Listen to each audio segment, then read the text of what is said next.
Welcome back to Rand on Real Estate. I am Greg Rand, your host on 77 WABC and WABCRadio.com. Our number here is 800-848-WABC, and I see some people have taken advantage of the offer to give us a call, so let's do that.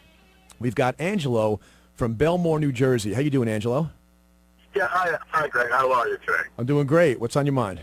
Well, I have a question that I don't know how to resolve. In 2010, I was ill. I have about 5 pieces of property, but one of the properties that I own, I had two. It was a 3-family house. I had 2 vacancies while I was in the hospital for 43 days, unable to work for about 7 months. Needless to say, because I wasn't able to pay the bill, everything else was current because the tenants paid the other mortgages.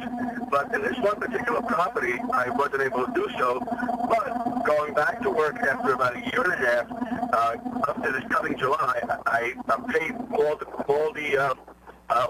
back payments and mortgages, and I got current. Now, immediately after that, I was called by a company that was offering to work with the bank, in this particular case, Bank of America, on a short sale, where they figured that if the property was worth less than what the mortgage, they would be willing to do the short sale and get me off the hook. Is that the case, Angela? Is it actually worth less than the mortgage balance right now? Yeah, absolutely. Because at the time, what happened was that I bought this about 8 years ago, and I refinanced. You refinanced at the peak. I got that. All right. So the question is then, they're giving you an offer to get out from under. Okay, you've got some negative equity. The big question I have is the place fully occupied now, and are you able to generate positive cash flow today?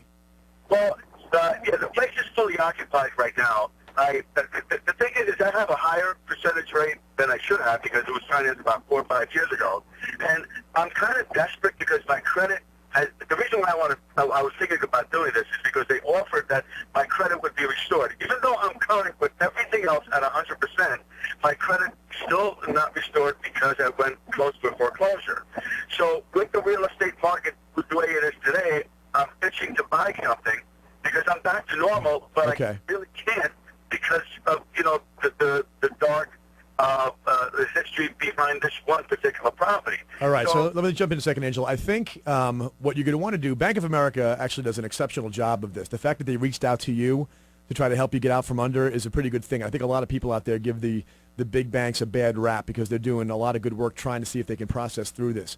But I would get in writing what they mean by you're going to get your credit restored. Because what they might mean, when they make a statement like that, the person might mean that your credit's not going to get hurt as badly as it would if it got foreclosed on. But they can't always go back and undo history, all right? And so when they say restored, I'm thinking they don't mean they're going to go back and erase the fact that you missed a bunch of payments a few years ago. I'm thinking they mean it's going to be better now. And so, number one, if you're going to sell the property and go out and buy another property, a 3-family piece of real estate in the New York metro area is a gold mine, all right? That would be something that I would want to hang on to if I could. Now, if they're allowing you out of it and you think you can do better, if you could buy another property down the street for less that's identical to it, that might be worthwhile. But make sure, Angelo, that you don't go under the assumption that your credit's going to be pristine when you get out of this thing just to find out you sold a good property, you try to buy the next one, and lo and behold, your credit's not perfectly squeaky clean and you can't do it. So I hope that helps. I got to jump to the next call, Andrew. Thanks for the call. I appreciate it. Email me at greg@ownamerica.com if you want to go deeper into it. That's cool.